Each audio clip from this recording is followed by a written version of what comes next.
Welcome to the Banker Lamp. Please enjoy the video. In this video, I will explain how to run Cyberpunk 2077 smoothly. First, let's get your system ready. Always update your graphics drivers to the newest version. This alone can boost performance by up to 20%. Next, ensure your operating system is fully updated. Before launching the game, close all background apps like web browsers or chat clients.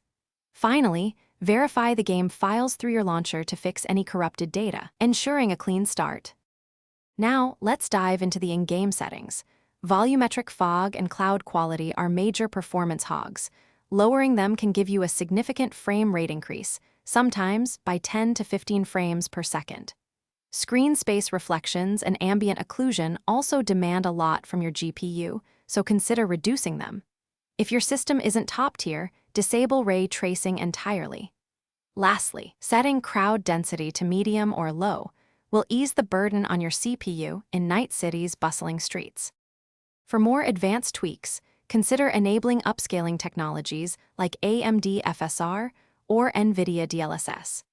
These can dramatically improve your frame rates by rendering at a lower resolution and intelligently upscaling, often adding 20 to 30 frames per second.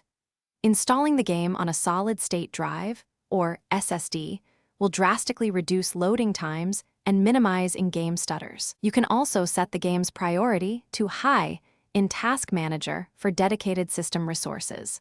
Always monitor your CPU and GPU temperatures to avoid performance drops from overheating. Finally, let's talk hardware and maintenance.